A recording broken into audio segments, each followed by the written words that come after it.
Mesdames, Messieurs, bonjour ou rebonjour pour ceux qui étaient avec nous lors de la table ronde précédente. Bienvenue sur le plateau de notre Agora Live Immobilier, votre matinée digitale consacrée aujourd'hui à l'immobilier flexible.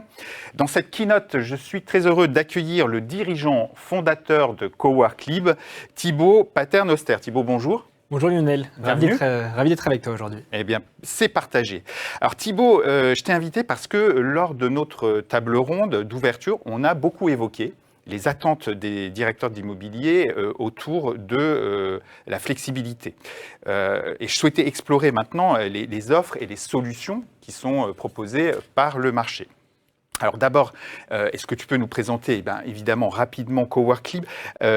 Coworklib, c'est ce qu'on appelle une start-up, c'est ça, fondée en 2018. Quelle est son offre ? Exactement, donc on a créé Coworklib en 2018 parce qu'on avait déjà cette vision du travail hybride en 2018, ce qui n'était pas encore le cas à l'époque. Effectivement, il y a eu une accélération là pour le coup. Ça s'est démocratisé totalement là depuis un an et demi. Ouais. Et donc Coworklib, concrètement, c'est une application et un logiciel sur ordinateur, mais on va voir quelques slides d'ailleurs. C'est une application mobile, c'est vraiment l'intérêt aujourd'hui d'avoir une application dans la poche des collaborateurs pour faciliter le quotidien des salariés, des managers et des directeurs d'environnement de travail. Ouais. Donc Coworklib, à quoi ça sert concrètement ? Ça sert aux salariés de déclarer leur présence en entreprise, donc dans un espace de travail, ou de déclarer leur jour de télétravail, leur jour off et même leur déplacement. Ouais. On peut même aller plus loin, on peut déclarer d'autres ressources, d'autres réservations de ressources comme des parkings, une place au restaurant d'entreprise. Voilà, ça peut vraiment accompagner l'entreprise dans sa globalité. Alors on le voit à l'écran, on peut donc déclarer son jour de télétravail, réserver sa place dans la zone du bureau. Donc c'est parfait pour le directeur immobilier pour un petit peu gérer justement son travail hybride. On voit aussi qu'il y a le cas d'usage du manager parce que lui, le manager, il va devoir travailler sur l'équipe entière, la présence de son équipe. Effectivement, et là en fait on le voit depuis un an et demi. Effectivement, il y a eu la grosse demande qu'on a vue au départ, c'était pour le manager parce que le manager en fait a une problématique avec l'augmentation du télétravail, de savoir où sont ses équipes. Et donc, du coup, il a besoin de savoir si elles sont présentes au bureau, en télétravail ou indisponibles. Et donc, ça, c'était vraiment le premier cas d'usage. Maintenant, on voit également que ça commence à aller vers le salarié. Et je pense que c'est vraiment l'avenir, faciliter le quotidien du salarié. Donc, en lui permettant de savoir où sont également ses autres collaborateurs. Parce qu'il ne suffit pas que le manager sache où sont les autres salariés. Il suffit aussi que chaque salarié sache où sont les autres pour s'organiser, avoir du lien social, avoir une communauté. Okay. Et puis, troisième possibilité, avantage de la solution, on va le voir à l'écran d'ailleurs aussi, c'est pour le responsable de site, l'office manager, le responsable d'environnement de travail ou de l'immobilier. C'est que lui, il va pouvoir aussi gérer ses surfaces. Complètement. Là, en fait, on est quand même dans une transition. On passe vraiment en flex office. Il y a beaucoup d'entreprises qui réaménagent leurs locaux. Et en fait, ce qui va vraiment déterminer, ça va être l'analyse et donc ça va être les data. Et donc nous, on récolte énormément de data et ça permet justement aux directions de pouvoir s'organiser, analyser et prendre des chemins et des stratégies internes. Oui, parce que ce qui est dur en ce moment, on en parlait lors de la table ronde, c'est de gérer l'occupation. Les taux d'occupation, les niveaux d'occupation sont compliqués à gérer, surtout, mais on va y revenir, quand on n'impose pas les jours de présence. Oui, et c'est vrai que je l'écoutais justement à la table ronde qu'on a pu assister juste avant. En fait, effectivement, c'est compliqué d'imposer. On est dans une ère flexible et c'est ce qu'on préconise, c'est ce qu'on démocratise. Mais on est encore dans cette transition. Est-ce qu'on va imposer des jours fixes aux collaborateurs, aussi bien pour mettre un cadre, mais aussi pour organiser ces fameuses jauges au bureau. Et donc, on est vraiment dans cette transition. Donc, les datas permettent d'analyser ça. Ouais.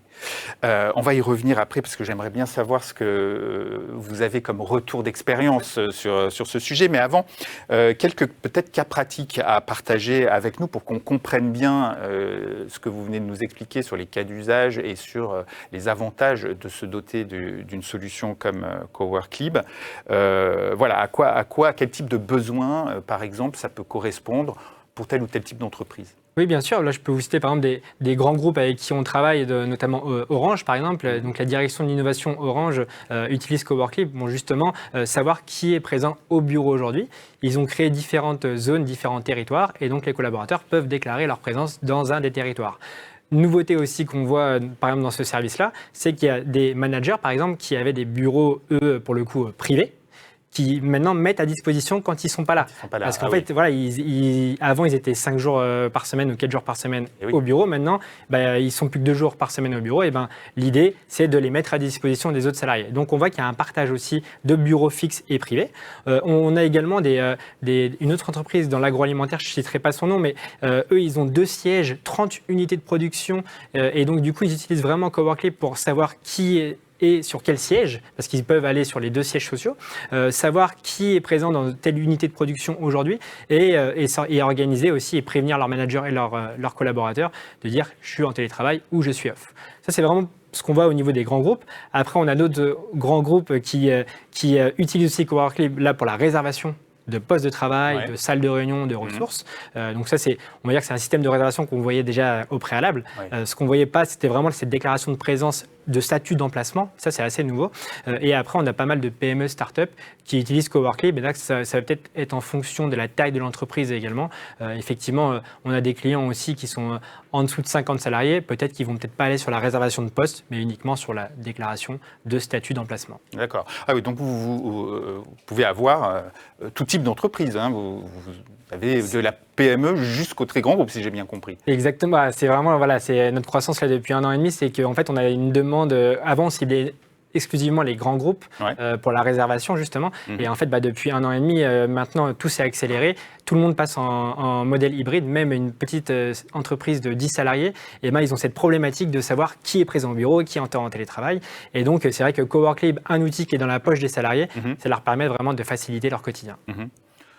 Je ne l'ai pas forcément prévu, mais un petit mot sur le coût d'une telle solution. Bien sûr. Nous, en fait, c'est un modèle, on a un modèle SaaS assez classique. Donc, c'est un coût par utilisateur par mois, de l'ordre de 2 € par utilisateur par mois. Ok, d'accord. Et c'est fixe ou ça peut être dégressif après en fonction Ça peut être dégressif au-delà de 1000 salariés. Ah oui. D'accord, ok. Alors, une question par contre sur un peu le retour d'expérience. Aujourd'hui, vous êtes déployé sur combien d'entreprises en tout, vous pourriez nous le dire. Mais surtout, quel est votre retour d'expérience? Qu'est-ce qui facilite ou pas la gestion de ces espaces en modèle hybride? Voilà. Alors donc déjà, pour répondre à la question, on a une vingtaine de clients aujourd'hui qui travaillent avec nous, donc aussi bien des grands groupes que jusqu'à la petite PME ou la start-up. Parfait. Et donc par rapport à ça, en fait, nous on est l'outil digital qui va accompagner la transformation interne. Et donc on voit bien que c'est important que ça soit accompagné vraiment du conduite du changement, chose qui c'est pas vraiment fait dans toutes les entreprises avec qui on travaille parce qu'il y a eu un système d'urgence, il fallait revenir au bureau et donc il fallait un outil assez rapidement. Donc là, on voit vraiment qu'aujourd'hui, maintenant, les entreprises prennent le temps. Donc, je préconise vraiment de la conduite du changement pour même faire participer les salariés à dans quel environnement de travail ils veulent travailler. Parce qu'effectivement, en fait, il va y avoir un réaménagement des espaces aussi pour que ce soit beaucoup plus collaboratif. Et ce qu'on voit bien, en fait, c'est que ce qui va donner envie aux collaborateurs de revenir au bureau, c'est le lien social, le service. Donc, en fait, je vais venir moins souvent au bureau, mais beaucoup mieux. Et le mieux, ça passe par la communauté, par l'échange, par les moments informels qu'on peut retrouver autour de la machine à café. Et donc ça, si je viens le vendredi ou le jeudi et que je suis tout seul au bureau, ça ne sert à rien. Et donc du coup, Coworklib intervient à ce moment-là. Donc c'est ce que je préconise au départ. Ensuite, on voit aussi en termes de retour d'expérience différents cas de figure en termes d'organisation du flex office. On en voit où le flex office va vraiment être global. Vous avez 3 étages avec des plateaux en total flex. Et les collaborateurs vont pouvoir justement travailler dans n'importe quel espace de travail. On en a d'autres. Ils s'organisent en territoire, en village, en quartier. C'est vraiment les mots qui ressortent aujourd'hui de nos clients. Et donc, ils vont organiser des territoires plus souvent par équipe. Et donc, l'équipe marketing pourra accéder à la zone A du 3e étage. Et donc, il y aura un flex office sur cette zone-là, uniquement pour Et ça, vous pouvez paramétrer, évidemment, dans le... Exactement. Le salarié de l'équipe marketing va pouvoir réserver sa place uniquement dans cette zone-là. Compris. Est-ce qu'il y a un sujet autour du fait de réserver ou pas son poste de travail? Est-ce qu'aujourd'hui, sur le panel d'entreprises qui fait appel à votre solution, il laisse libre ou il faut réserver quand même son poste de travail avant de venir? Alors, c'est vraiment 2 cas de figure qu'on voit aujourd'hui. C'est une vraie question. Parce qu'avant, on utilisait la réservation de poste dans une autre thématique. Là, maintenant, avec le flex, avec l'augmentation du télétravail, on voit beaucoup augmenter cette partie. Je crée des zones dans mon entreprise de 20 à 30 places. Et finalement, moi, collaborateur, je vais déclarer ma présence dans cette zone-là. Et ça va incrémenter ou décrémenter la jauge. Après, effectivement, on voit également encore la réservation à la position, donc au poste de travail. Et donc ça va vraiment être en fonction de la culture d'entreprise aussi. S'ils veulent mettre en place quelque chose de beaucoup plus flexible, donc avec des espaces qui doivent être accompagnés d'espaces beaucoup plus collaboratifs. Et donc ça, effectivement, si on va dans un phénomène comme ça, il faut réaménager les espaces pour que ça soit... Et on parle plus de position de travail à ce moment-là. Et on peut aller plus finement, par exemple, réservé pour une demi-journée, ça c'est possible. Et ensuite, quand on libère, et ben voilà, elle peut être... Effectivement, on peut réserver à la demi-journée, à la journée, on peut même préciser certaines horaires. Pour réserver des postes ou des salles de réunion, par exemple.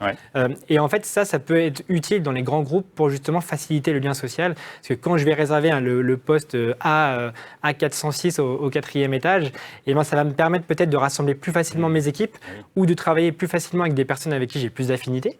C'est aussi l'entreprise, c'est pas uniquement l'équipe. J'en connais. Voilà, donc c'est important de travailler avec des gens avec qui j'aime bien aussi. Même si on n'est pas là pour s'amuser, mais c'est important parce qu'on passe du temps au travail, et donc c'est important. Sûr. Ok, une question sur l'avenir. Pour terminer rapidement, Thibaut, quels sont vos projets d'évolution? C'est quoi l'étape d'après pour Coworklib? Donc là, Coworklib déjà sort sa V3 donc, au mois de juin. Donc là, voilà, dans 2 mois et demi, on sort une toute nouvelle version. Donc là, on est en phase de production, de finalisation, pour justement répondre aux différents besoins, parce que ça fait quand même plus de 3 ans qu'on est sur le marché, ce qui nous a permis d'acquérir une expertise sur Qu'est-ce qui va être nouveau un peu?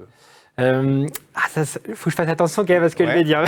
Mais effectivement, il y a plein de choses comme la récurrence qui sont de plus en plus demandées par les entreprises. On va accélérer sur le lien social. Donc là, je ne vais pas m'épancher là-dessus. Vous verrez ça au mois de juin. Mais c'est effectivement, c'est favoriser le lien social parce qu'il y a une réelle problématique de sociabilisation dans un flex où on perd des repères, on est moins au bureau. Et donc, c'est important d'accélérer là-dessus pour que les collaborateurs utilisent l'application. Et peut-être qu'on va revenir à nos origines de Coworklib, parce qu'au départ, Coworklib, en 2018, ça gérait également les espaces de coworking. Et donc, peut-être que dans les prochains mois, on va intégrer également des espaces de coworking pour répondre à cette nouveauté du ticket bureau, comme vous avez peut-être entendu. On en a parlé. Donc, peut-être que Coworklib y sera présent aussi. Un gros teasing. Merci beaucoup Thibaut.